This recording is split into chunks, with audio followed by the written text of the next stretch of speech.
5分钟之后再量一下病人的血压。还有，一定要注意他的体温变化。好的。数据一定要记得详细些。有什么状况随时通知我。好的。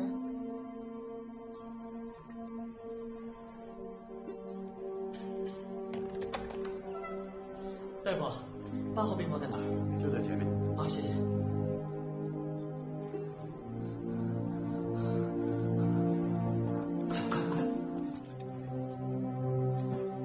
我阿妈姓徐，大名就叫山妹。阿妈是政府的副县长。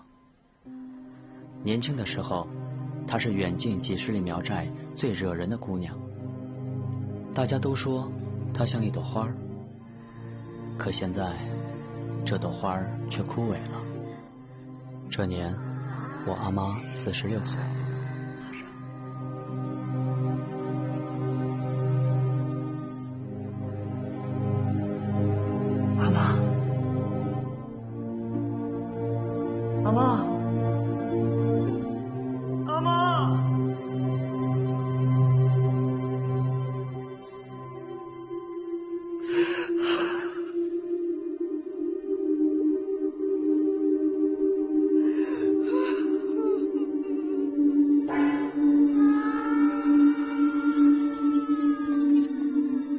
麻山，阿妈的故乡。它是中国西南腹地云贵高原上一片贫瘠而壮美的山地。我懂得阿妈，她一定会选择这里作为她最后的栖息之所。千百年来，这里接纳并养育了我的血脉之祖，苗族的先人们。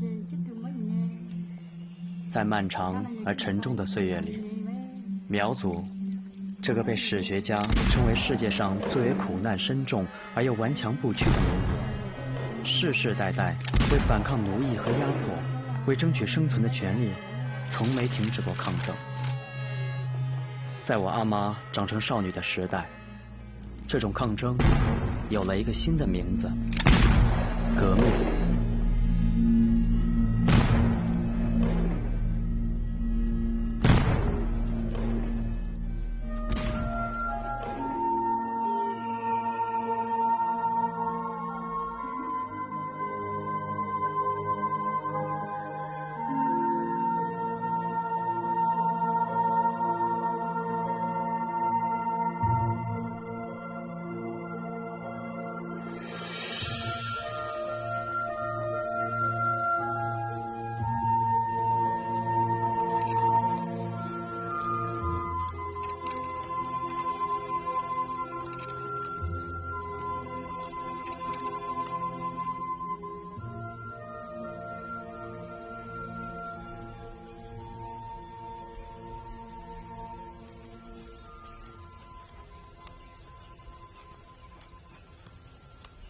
听着，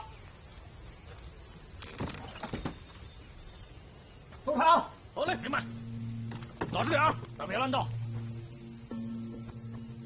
老爷没武器。老爷，没带武器。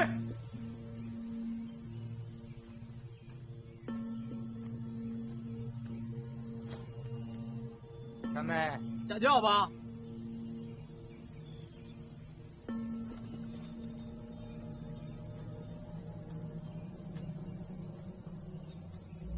我二哥呢？检查，检查。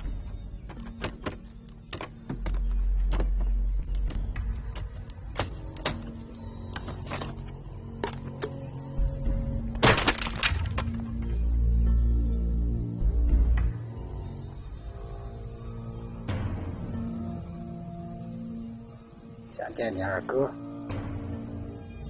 跟我走。走，走，快走！三妹，抓住你！二哥，三妹，救我！拿下去！救我！三妹，带走！老实点！说好的，我来了就放了他。笑话！我宁可放走一只虎，也不会放走一个贼。冤枉了！我没有偷你们家银元。你听，我二哥他没有偷，他不是贼。是不是贼？我说了算。放开我！三妹，救我！二哥，来，放开我！来，放开我！救我！二哥，救我！放开我！别跑！站住！救我！二哥！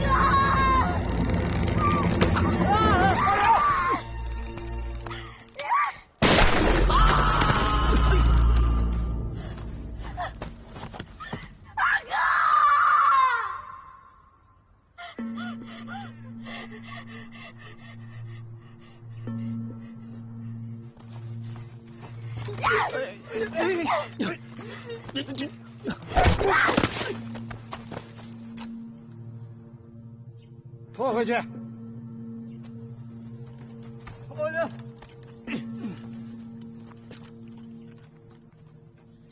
老爷，我看把三妹杀了算了，免得留着以后是个祸。屁话！我那老大木卓，你想让他单身一辈子？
你是木卓？嗯。过来。嗯。过来呀。嗯。你知道我是谁吗？媳妇儿，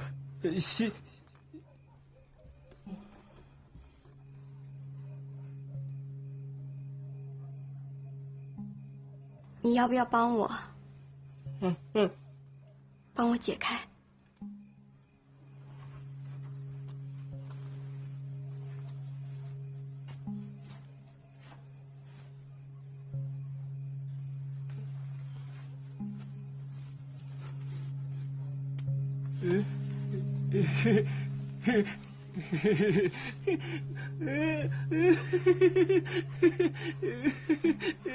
好了好了，还有这儿。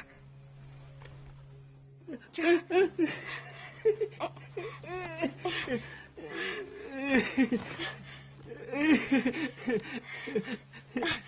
去，给我弄点吃的，我就在这儿等你。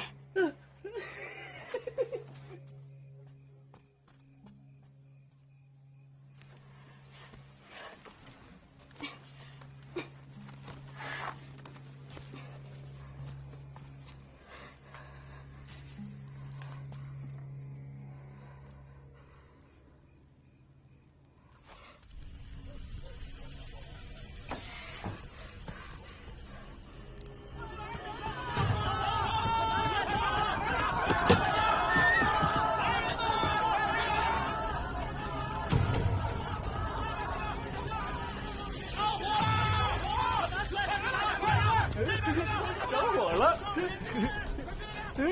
着火了！吃饭！吃饭，吃饭，吃饭，媳妇儿，好了，媳妇儿，媳妇儿，别跑啊！你松开我！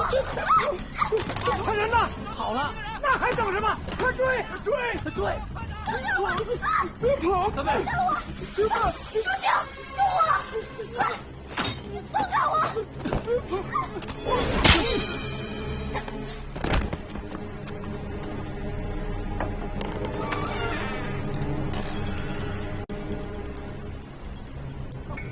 不捉！大川人，大川，快追！追！不捉！我的！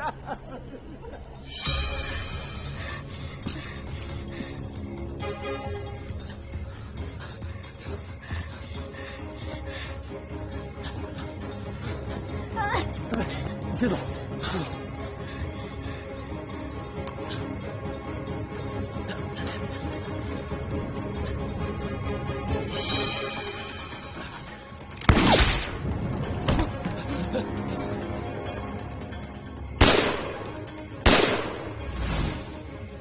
咱这打过来的枪，不知道啊。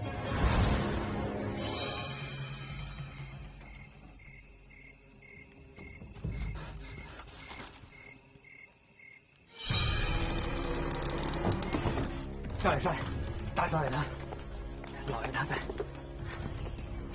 老爷，少爷回来了。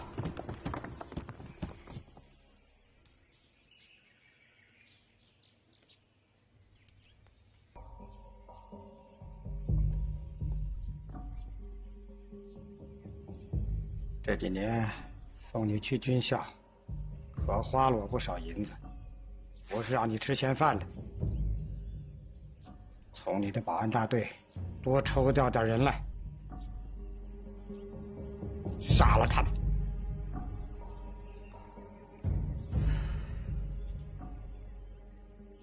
他们在哪儿？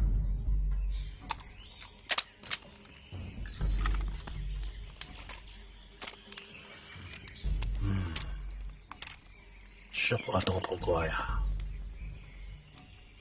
也不能躲，守着这大山，跟他们干。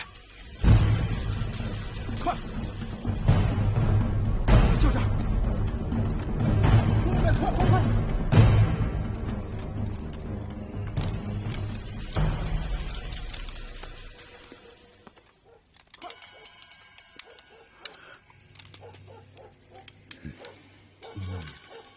他们来了，好快！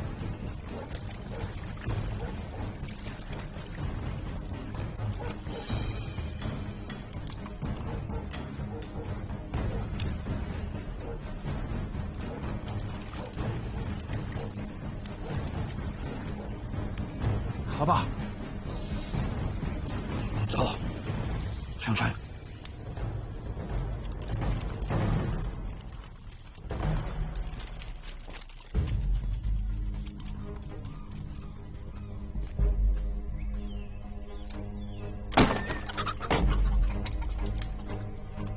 队长，屋里没人。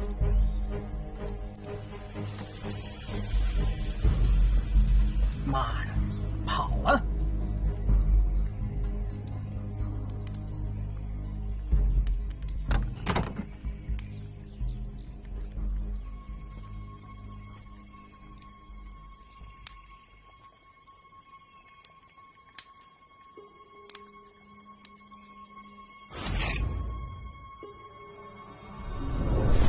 长官，他们上山了。少爷，追，上，后边跟上。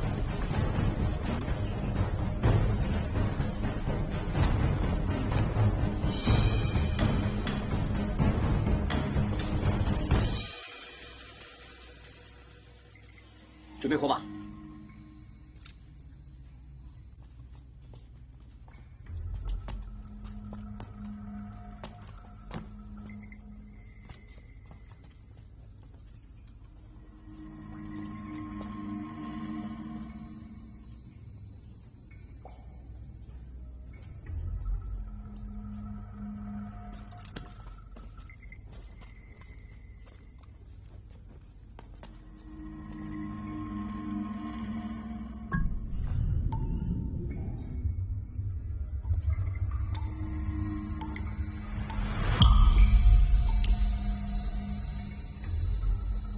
兄弟们，你们去那边，快！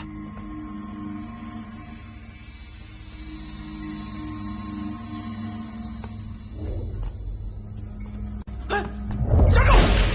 追！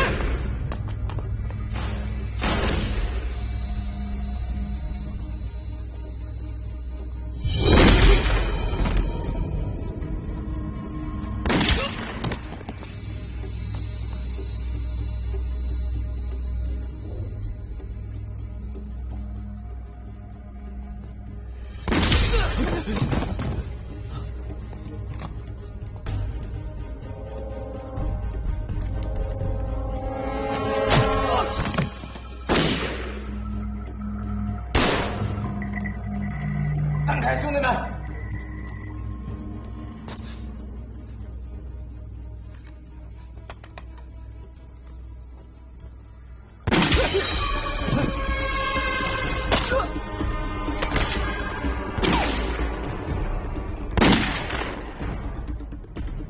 杨树清，你这狗崽子，你他妈的跑不了！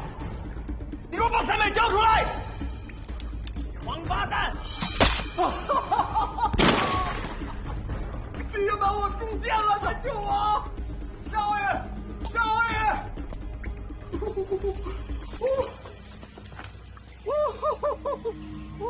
珊珊，你看这帮穷鬼太嚣张了！兄弟们，上山上把他们给我抓出来！快快快快！等一下！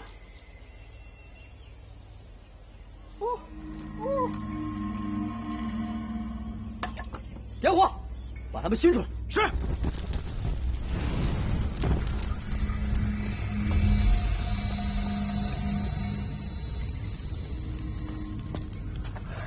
淑琴，杨老爹，三妹，你赶紧带着三妹从天洞走，这个洞口他们不知道。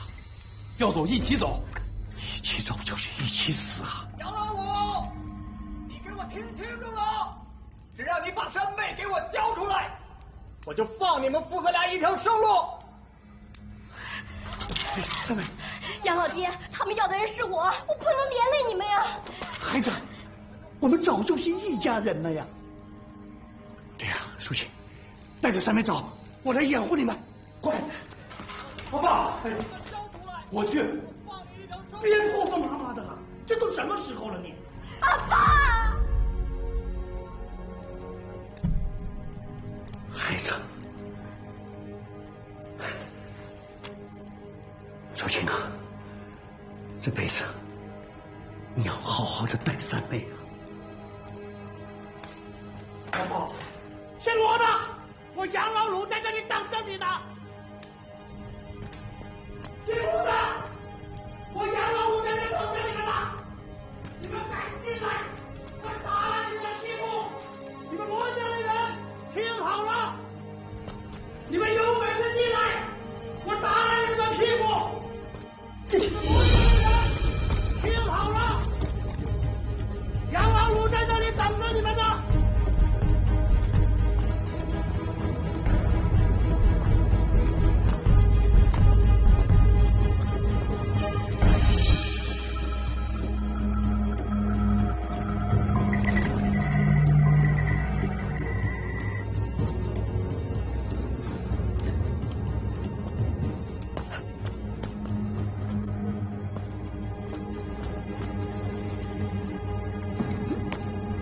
站住！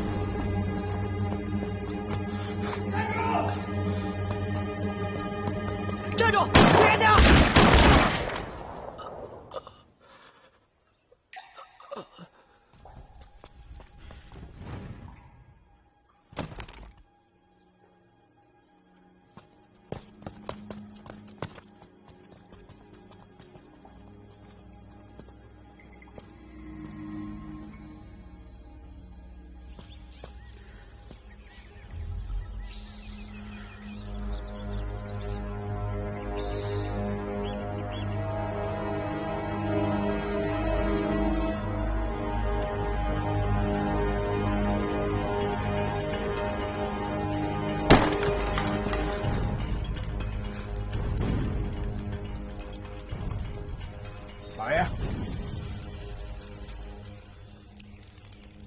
绑起来！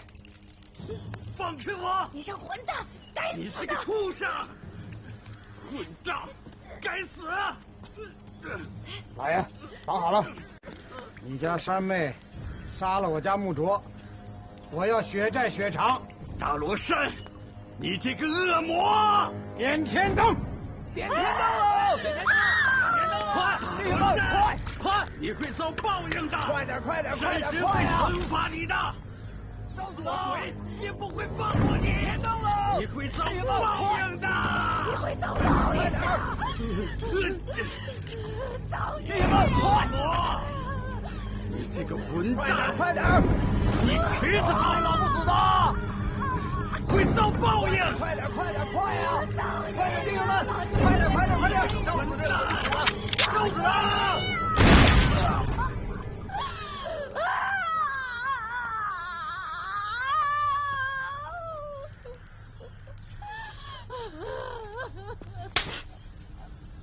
不知道这在干什么吗？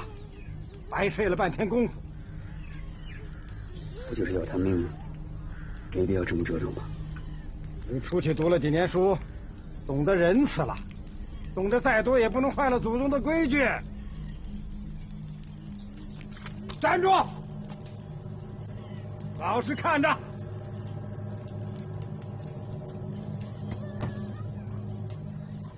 点女的！对，点那女的，点那女的，把那女的带上来，快烧死她！混蛋！混蛋！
我要去救他们！你搞什么救？我要去救他们！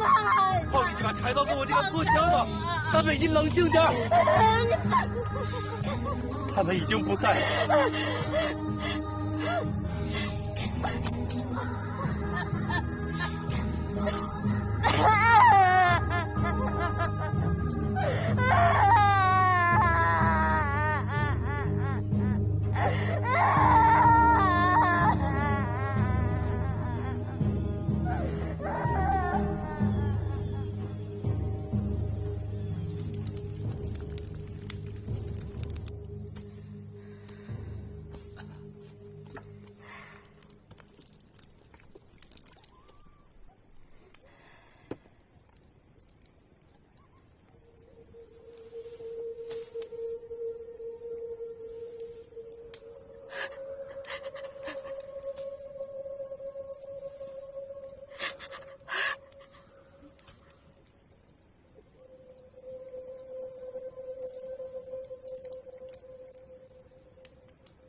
山妹，你没有家了，我也没有。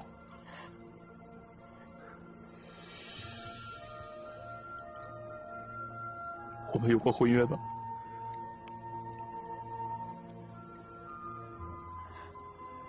山妹，我们成家吧，以后让我来照顾你。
那年秋收，我大舅从广西回到麻山，兄妹重逢，揭竿而起，一场轰轰烈烈的苗民暴动就这样拉开序幕。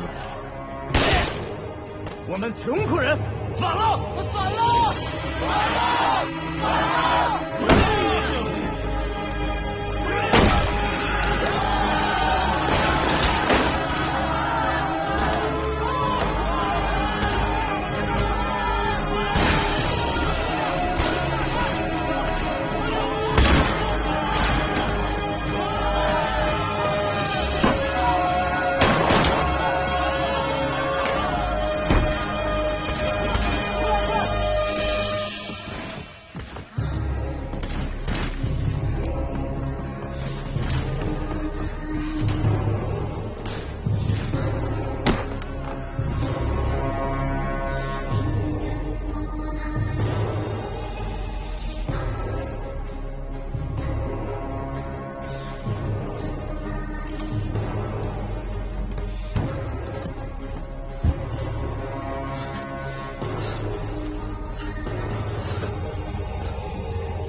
大舅的这支队伍是有史以来活跃在麻山地区的最大的一支农民义军。20世纪30年代到40年代间，队伍不断壮大，人数过万，控制区域涉及望漠、罗店、紫云等县。1945年秋天，几乎全歼了前来进犯的小罗山率领的2个装备精良的省保安团。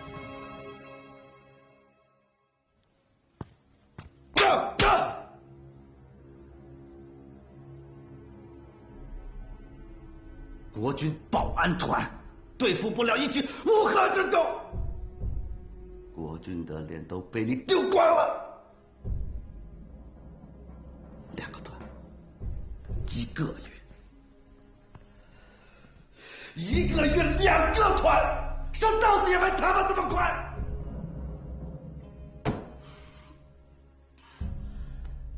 你是想让我现在就送你到军事法庭就地正法吗？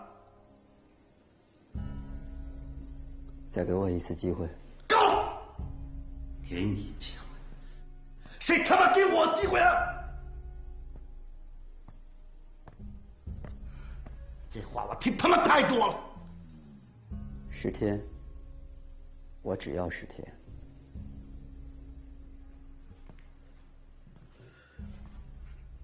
10天，你说，我说的。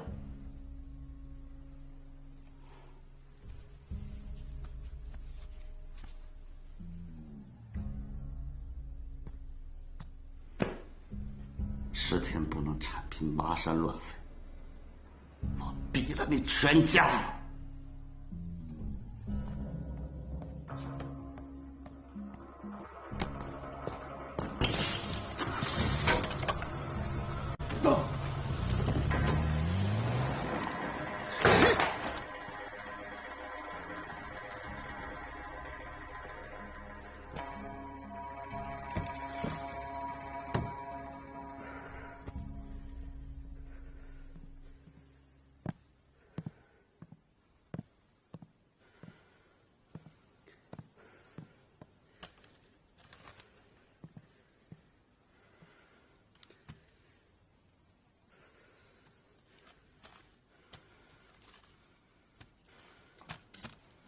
这份差事真的不适合你。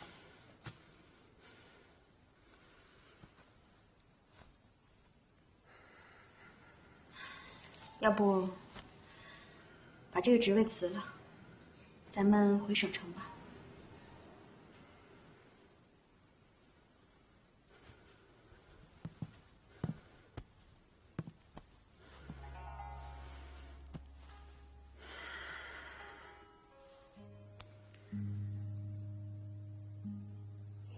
小罗山这次吃了大亏，随时会反扑，我们不能大意。小石，立刻到南三乡把2大队、5大队集结起来，停止生产，拉到无凭待命。好的，我知道了。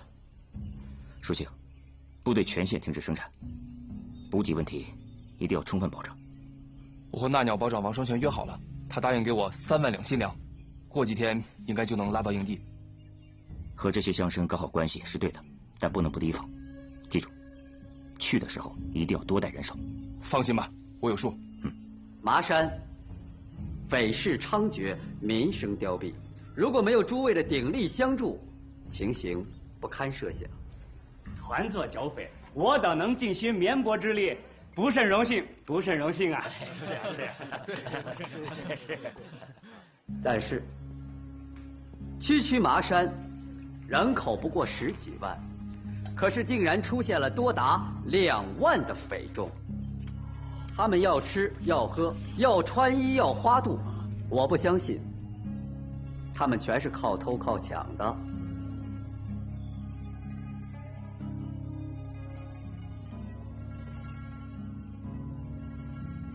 你们当中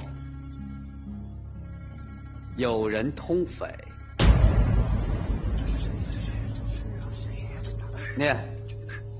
陈玉山、黄怀玉、罗老头、李老宋。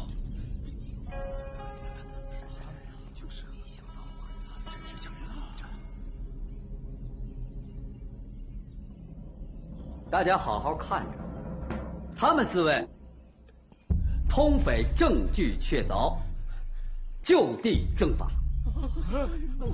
冤枉啊！冤枉啊！开枪！手枪，归队。从现在开始，给大家2天的时间，大家一起群力群剑。谁想到了平匪良策，谁可以回家。想不到的人，跟他们4个一样。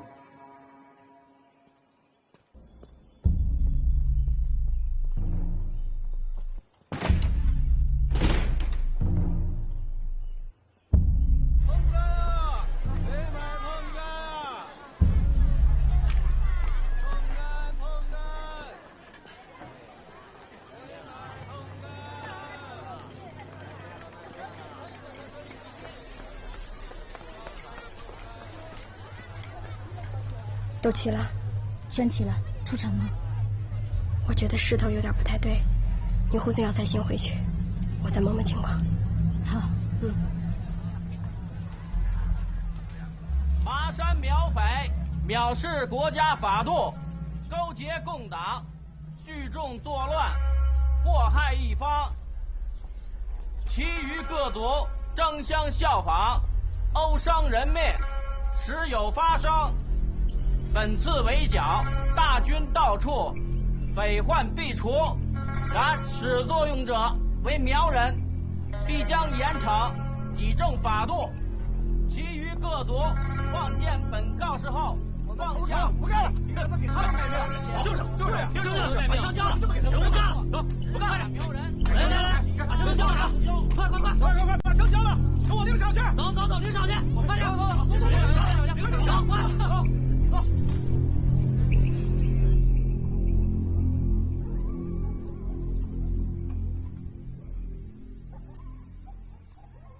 王保长，杨团长，王保长，辛苦了。久等，粮食都准备好了，粮食都备好了，一粒不少。走，去仓库，跟上次一样，连夜装车。杨团长，不着急，咱吃完酒席再连夜装车都不迟，粮食在库里啊，跑不了。不了，办正事要紧。杨团长，您不饿，兄弟们走了这么长的路，也该饿了。对呀，兄弟们得吃饭呢。好吧，那就打扰了。杨团长，请。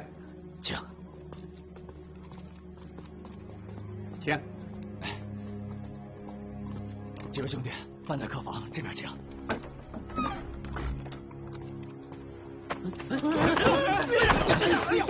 杨团长，里边请。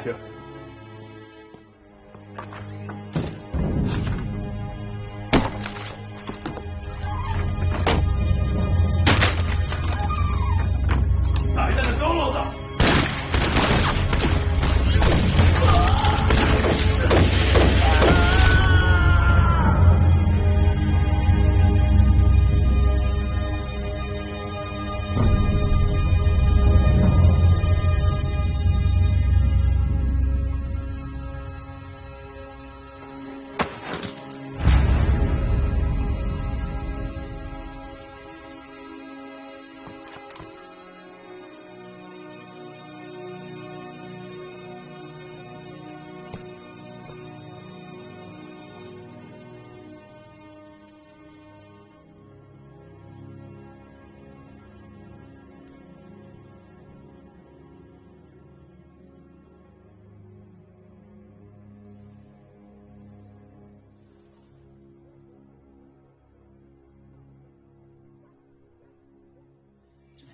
怎么回事？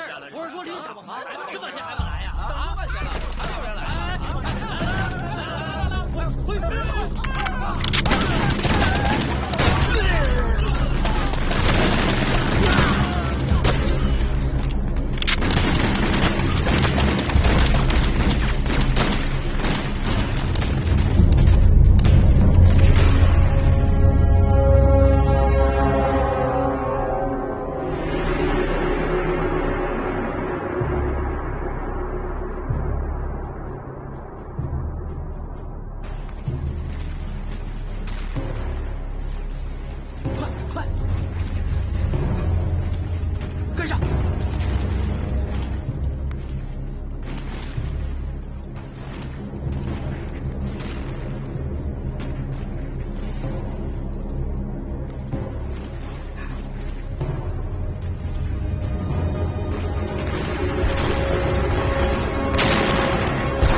明天一早开始撤退，3营在前虎滩断后，狙击小罗山。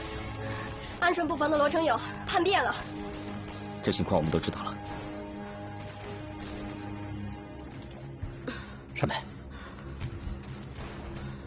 有件事情我要告诉你。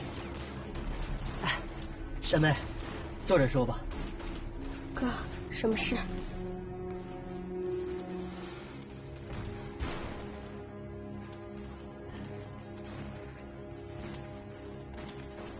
淑清呢？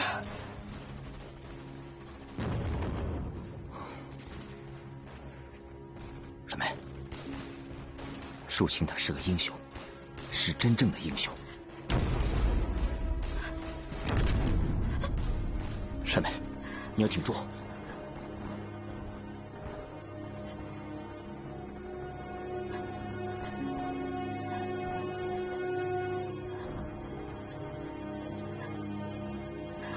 什么？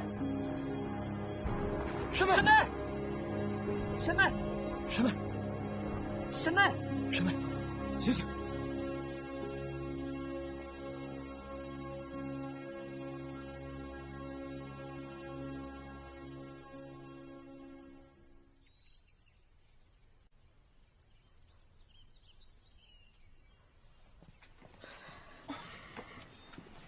哎，姐，你醒了。来，慢点。没事。来，慢点。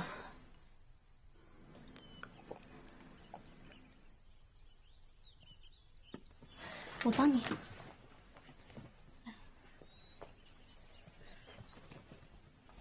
队伍呢？哦，小罗山搜的厉害，团长他们已经转移去了广西边境了。团长说，等你醒了，让我们马上赶往荣文平，到了那儿会有人带我们赶上大部队。枪，我的枪呢？给。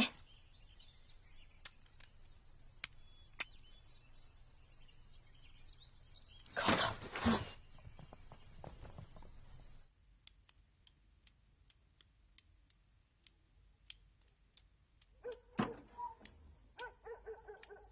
管家，管家，干什么呀？疑神疑鬼的。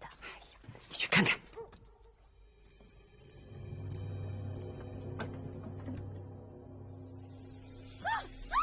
怎么了？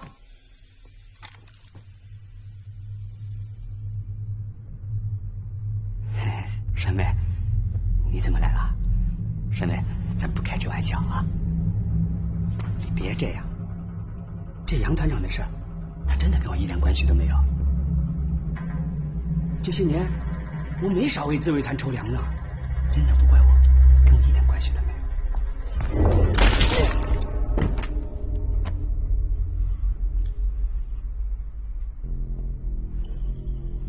你现在就赶去荣平，那你呢？我和你一块儿走，这是命令。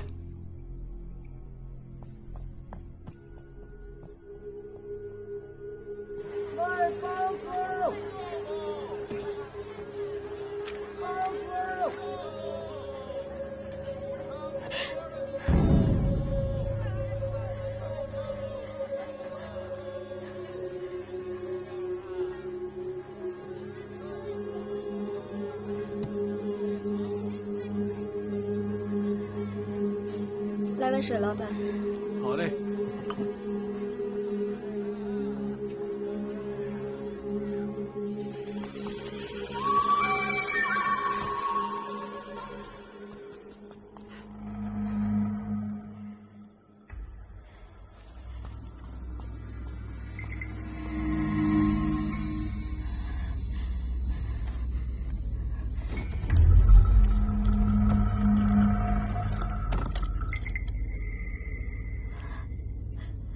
淑清，我带你走。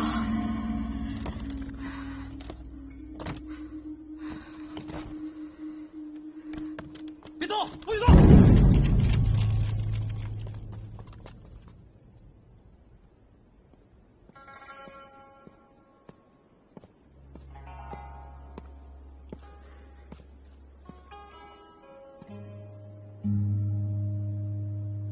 放手！放手！叫你听，放手！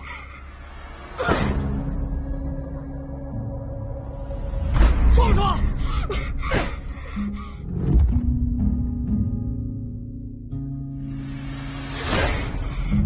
看你嘴硬，说不说？看你还嘴硬，说不说？看你还嘴硬，说不说？好了。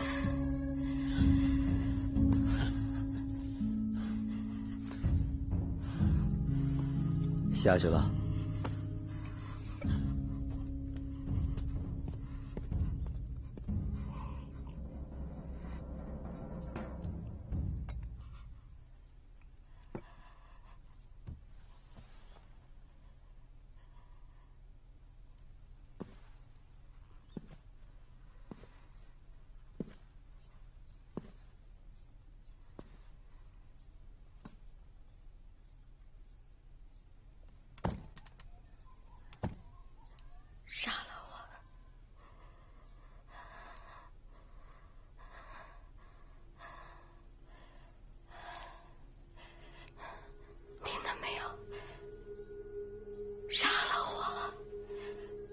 想为你阿爸还有你哥哥报仇吗？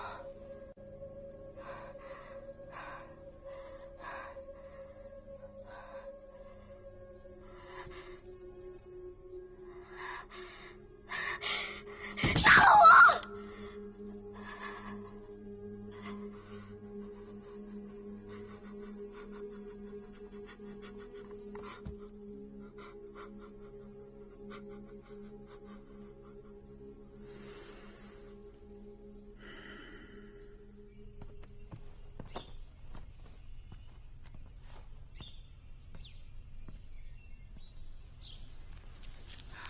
我昨天见着那姑娘了，她还那么年轻，真不像个杀人越货的女匪。是他杀了阿爹和墓主啊？这么说，她的结局没什么悬念了？不会有什么悬念了。你跟她都是麻山长大的，之前应该认识吧？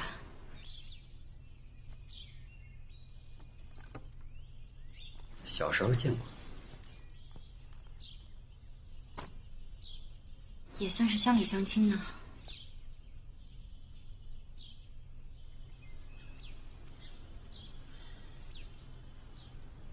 血债啊，要是没有血债的话，也许大家不会用这种方式相见吧。这世上恐怕最难还清的就是血债。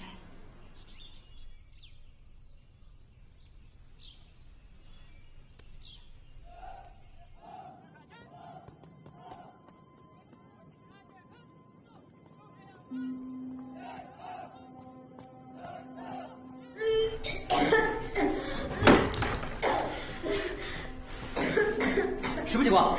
我没注意，他吃饭的时候把筷子吞进去了。科长长，是。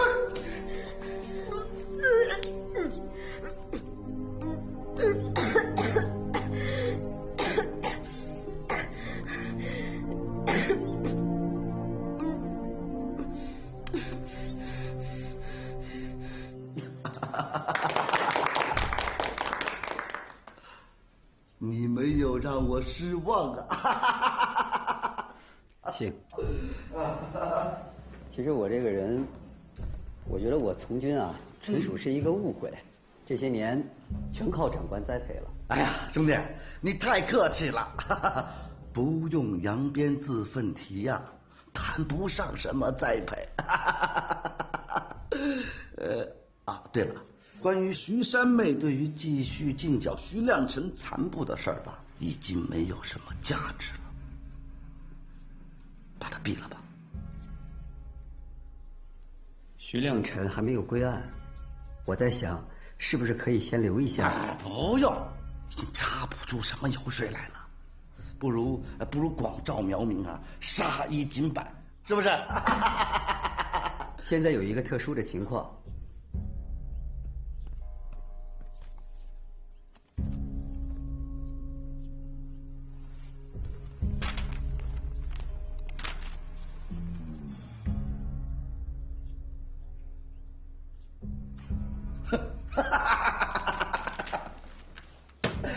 这个算不上什么特殊情况，对于戡乱剿匪来说，区区小事一桩。可是，这个事情你不说，我不讲，他们都没听见，就当什么事都没有发生过。尽快把他毙了。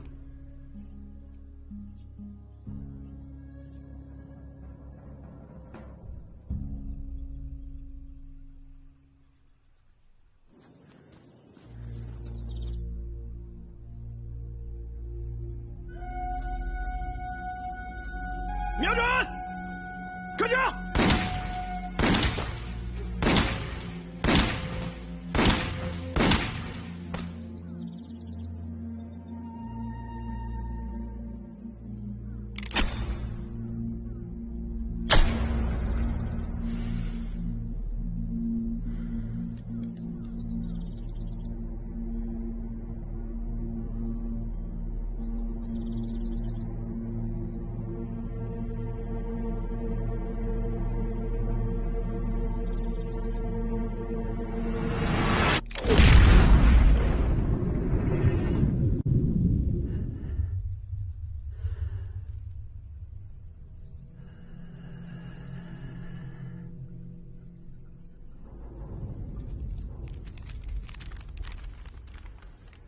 什么？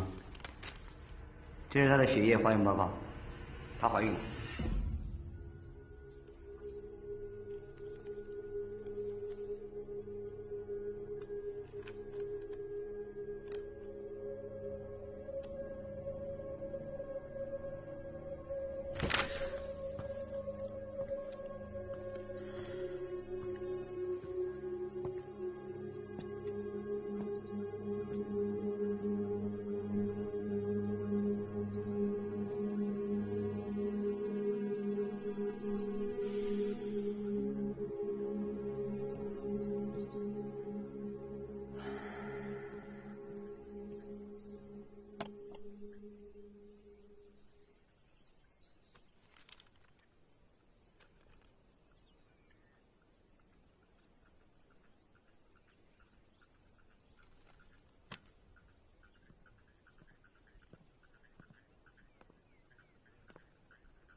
她怀孕了，是不是可以不死了？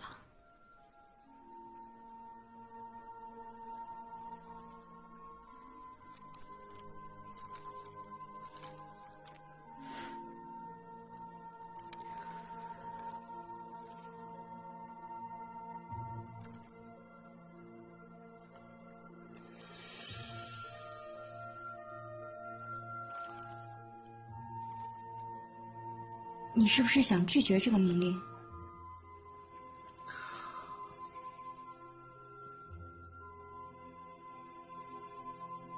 你说的对，血债是这个世界上最难还清的。也许在血债面前，我做什么都没有意义，但是我不想放弃。你决定不杀他？我决定不杀他。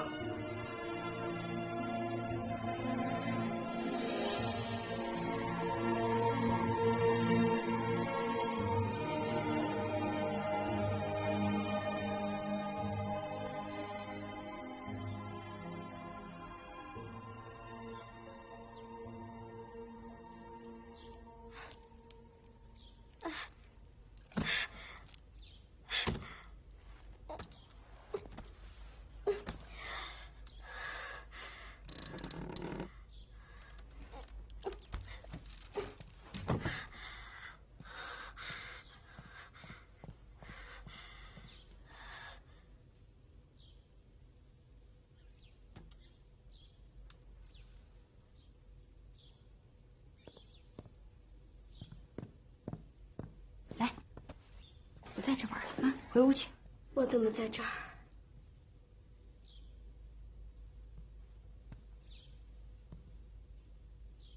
你知道你有身孕了？我是苗一，我自己懂的。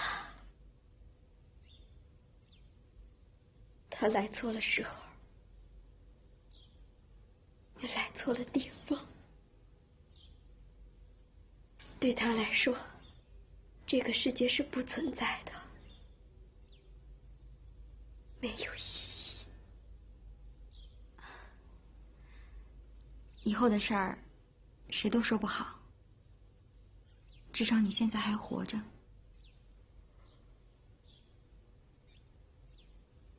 活着。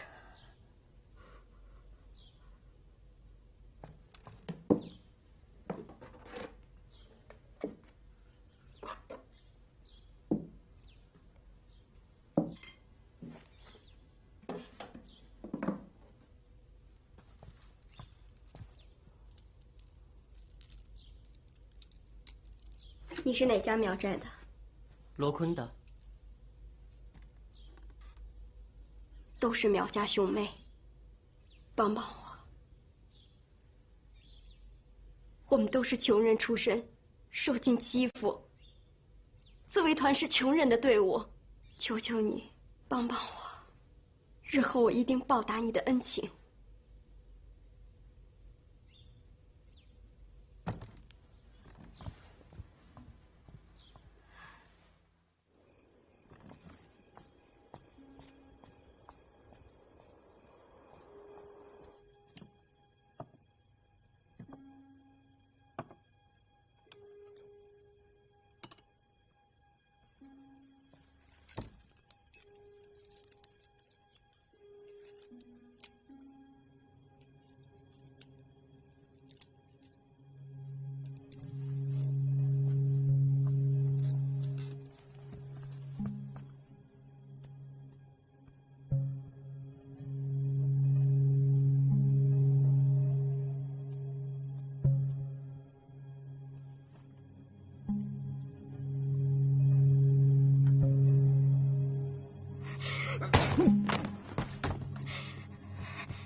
想跑啊？想跑就是还想活下去。我们2个人可以好好谈谈。别枉费心机了。就算要活下去，也是为了继续革你的命。都一样的，不管是出于什么目的，结果都一样的。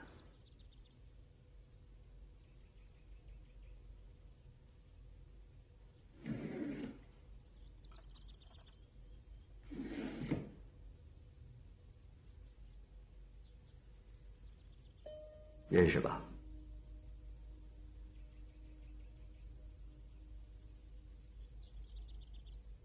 想活，嫁给我。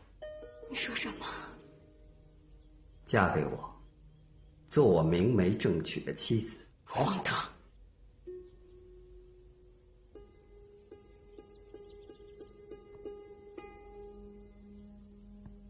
听起来荒唐。但这却是你唯一的出路。你真的是没有其他的选择了。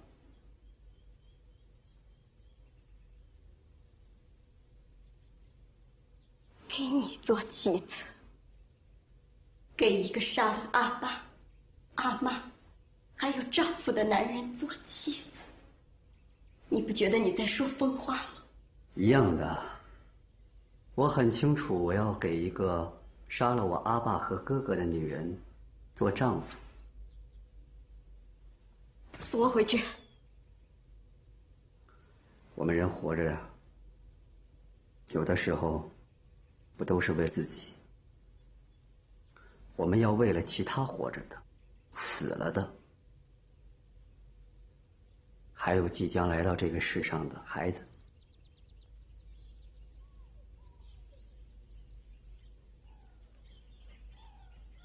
其实没什么，只不过一箭两命罢了。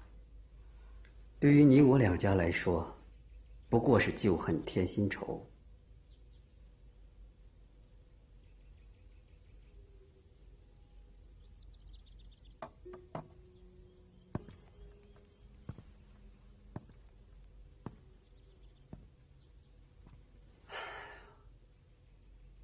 就这么杀来杀去的。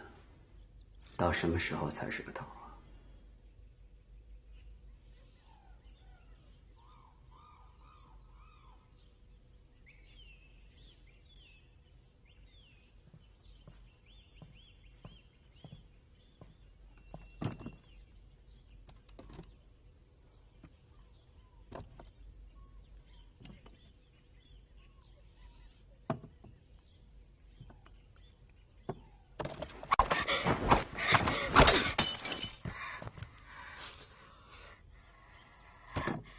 谁让你来的？你害了我哥，是你让我哥帮你逃跑，他们就是想要他的命。你哥在哪儿？吊在后院墙上，已经4天了。放了那个当兵的，我答应你。放人。是。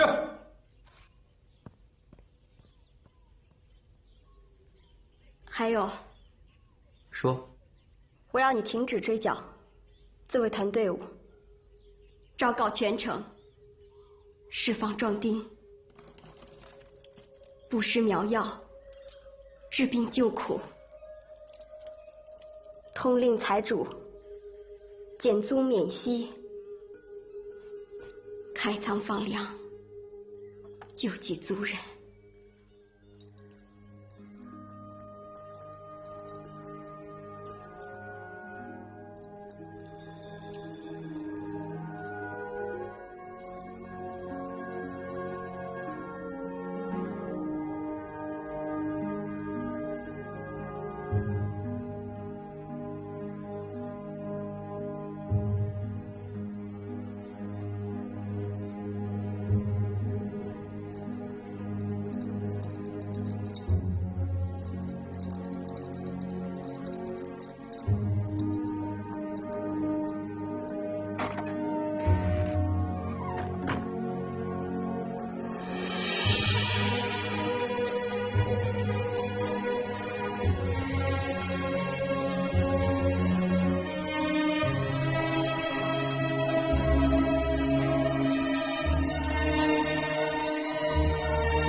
英雄爱美人，无可厚非。可是这几十里苗寨这么多姑娘，你偏偏娶一个这，非要娶她？要不是看你招妃有功，我毙了你。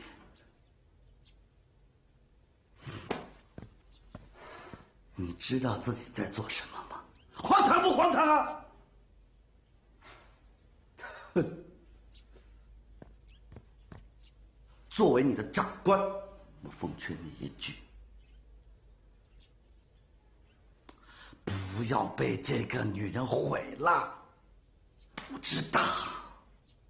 晚上你别走了呗，我请你喝喜酒。你。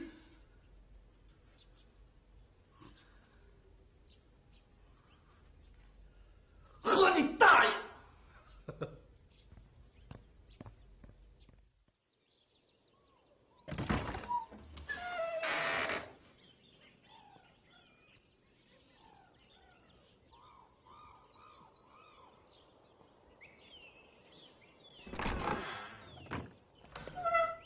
慢点儿，姐姐，能不能陪我走走？好。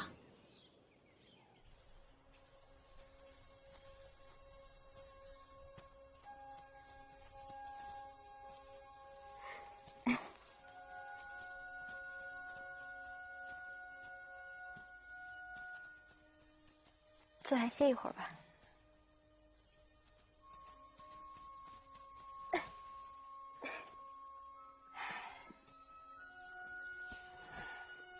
时间过得真快啊！等这孩子生下来，一定特别有福气。等到孩子们长大了，日子应该过得比我们好。我跟他在一起时聊过你。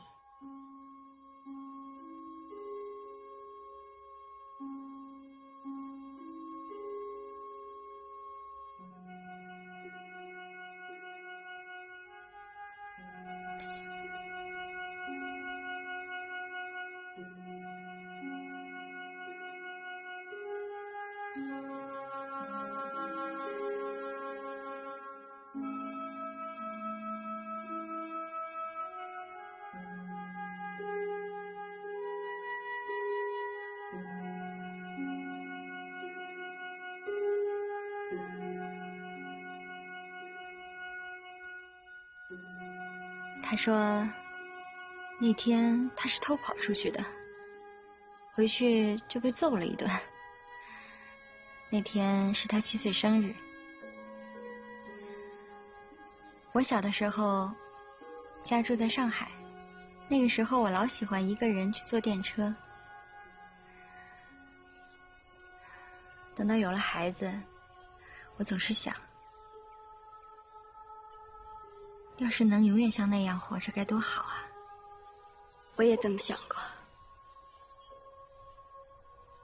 可每当我这么想的时候，总有一个声音在告诉我，我必须要停下来。在我的生活里，不应该再有幻想，绝不应该再有。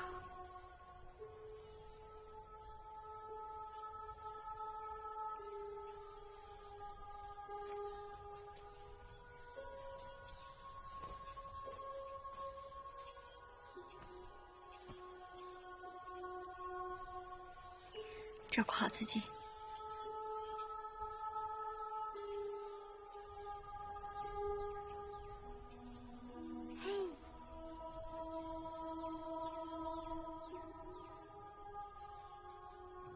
大舅领着自卫团的余部辗转于广西各地，一度失去联系。半年后，他才得知我阿妈被捕的消息。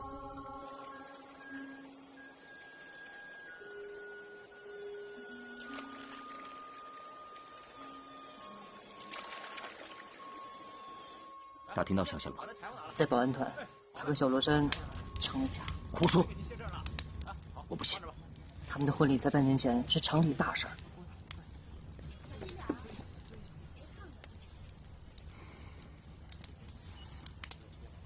山妹这样做，肯定有她的道理。保安团里有熟人吗？我听老刘说，他有一个阿弟，像是在那儿打杂。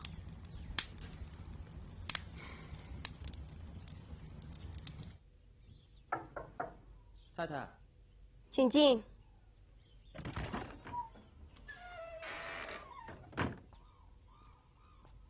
太太，衣服洗好了。好，放那边吧。太太，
来磕个头吧。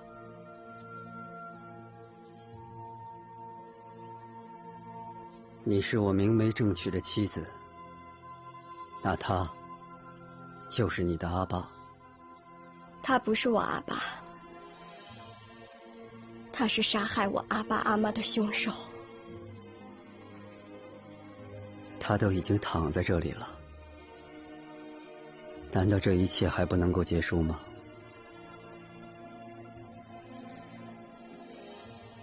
这话你应该到淑清的坟前也去问一问。可惜他连坟都没有。来到这里我才知道，什么都没有结束。就算你成为我的丈夫，也改变不了什么，永远都改变不了。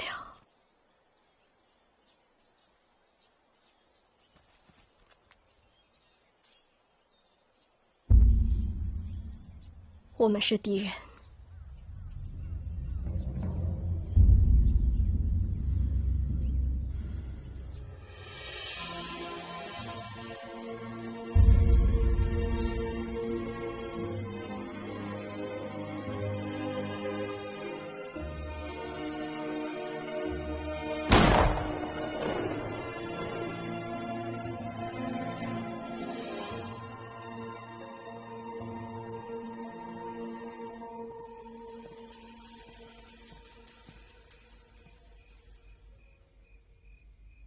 山妹走了，徐良辰带着残兵又回来了。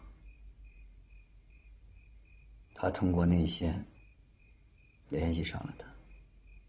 张连长带着队伍一直追过了格图河，没追上。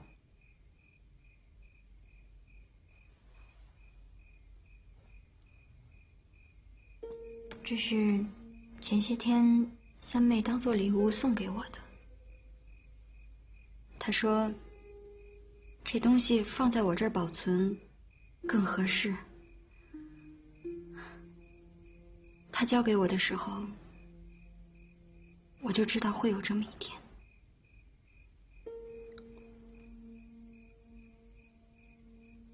郑平，现在我觉得这件事情我做得很荒唐。这件事，你做得很值得。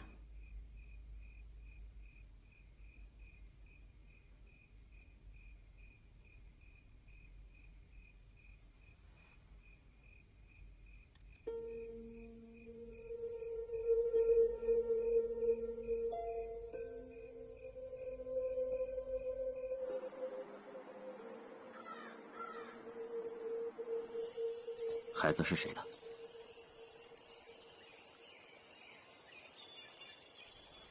是审查吗？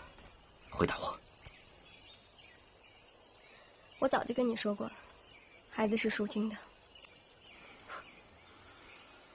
还有，那个时候你为什么不除掉他？哎，这是怎么了？过去看看，快！哎，小石，是小石。哎，小石怎么了？小石怎么了？把他放着，先躺平。哎，慢点，慢点，慢点，慢点，慢点，慢点。怎么了？被蛇咬了。啊！这样吧。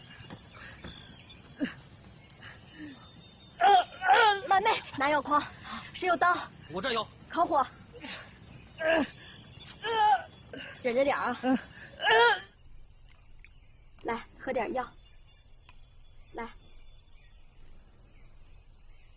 来。我自己来。行。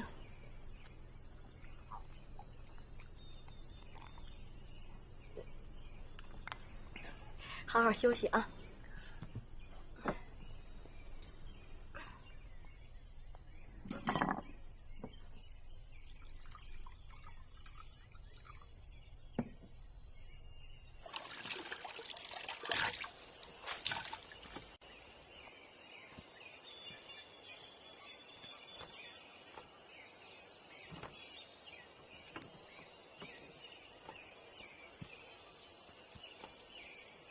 山妹，多亏了你。哎，我来。没事吧，山妹？山妹，扶我回帐篷。慢点。山妹。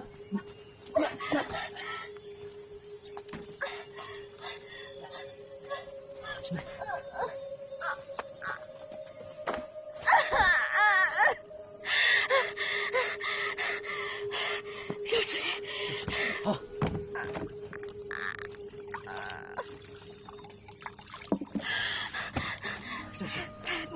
百步，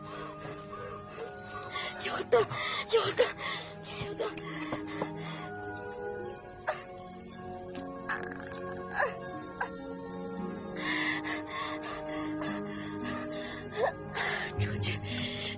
出去！山妹，出去！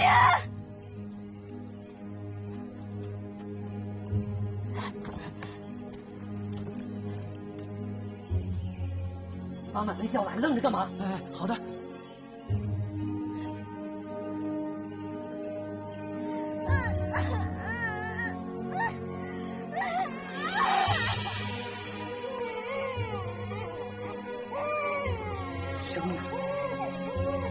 山妹生了！山妹生了！山妹生了！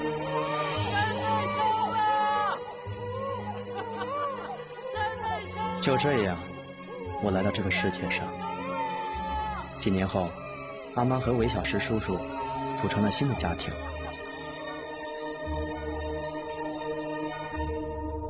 快！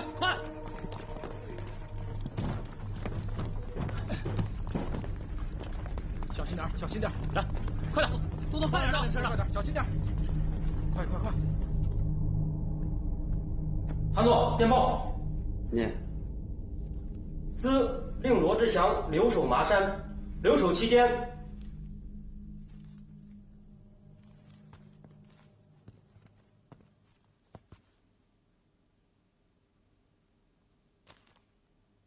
通知下去，即刻起身。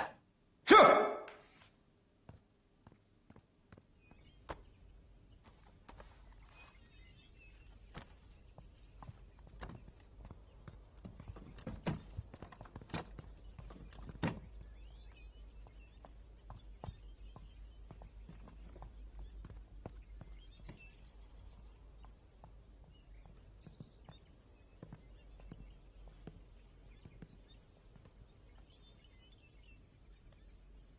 到了杜云之后，会有人接应你们。你什么时候走啊？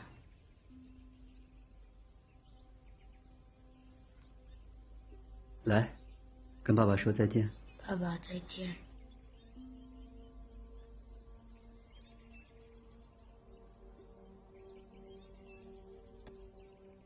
记着，平安到达之后，给我报个信儿。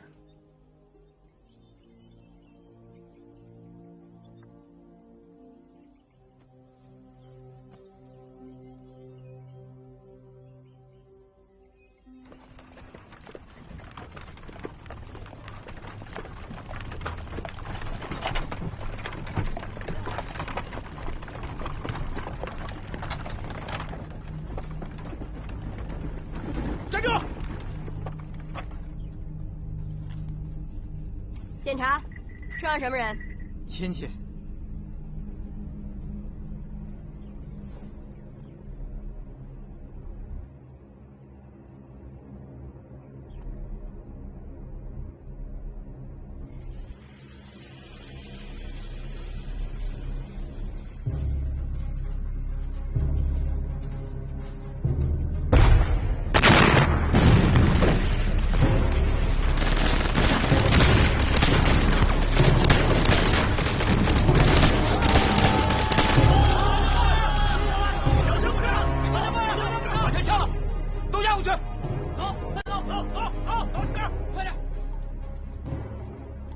胡营长他们这一投降，咱们兄弟只剩下20多个了。好在咱们找到了这个洞。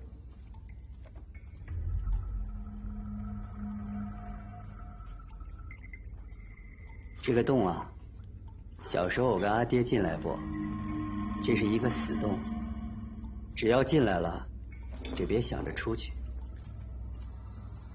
当然了，外面的人要是想要进来，也绝对不可能。从现在开始，严守洞后，昼夜不断，连只苍蝇也不能放进来。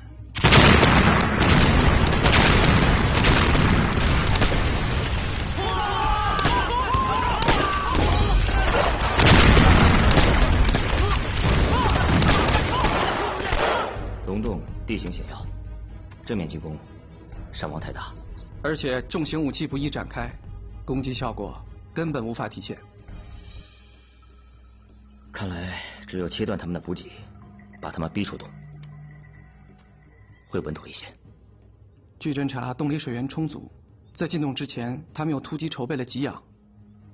如果用这个办法，恐怕会拖得过久，这也不符合上级的战略部署。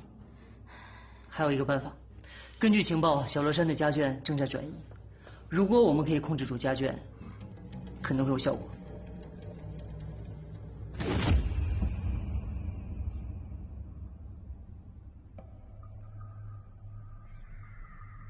放行。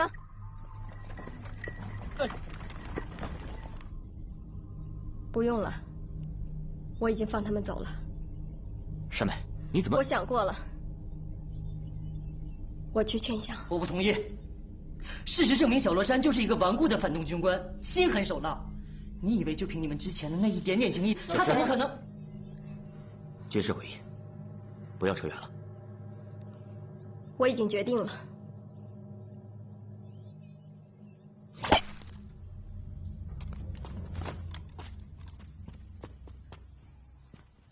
报告。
你不该来，你知道我是不会投降的。除了投降，你没有其他出路。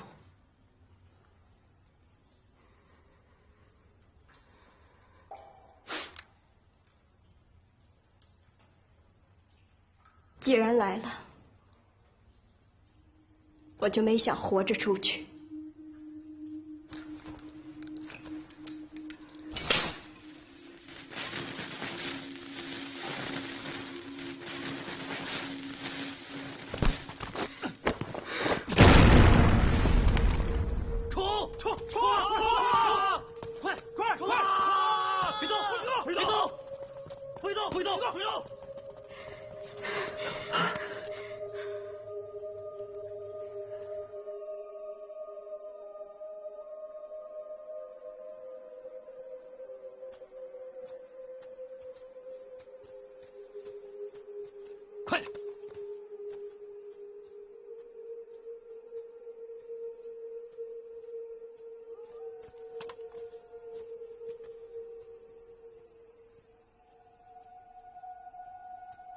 快走！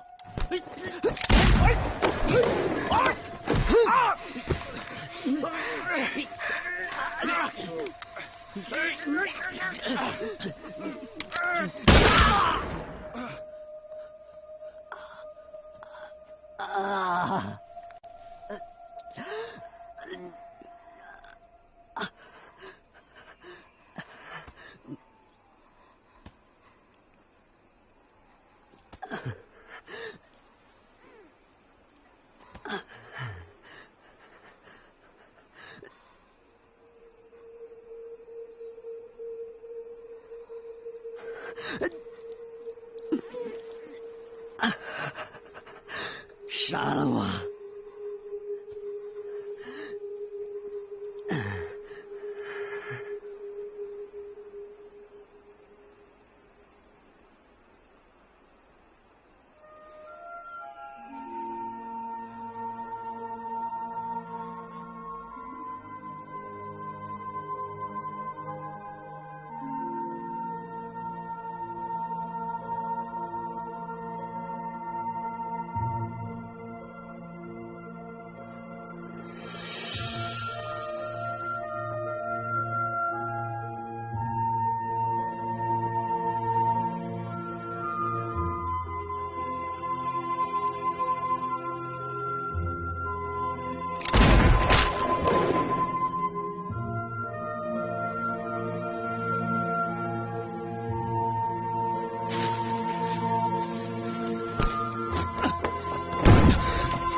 怕死，但是我想死得体面一点，不要被羞辱。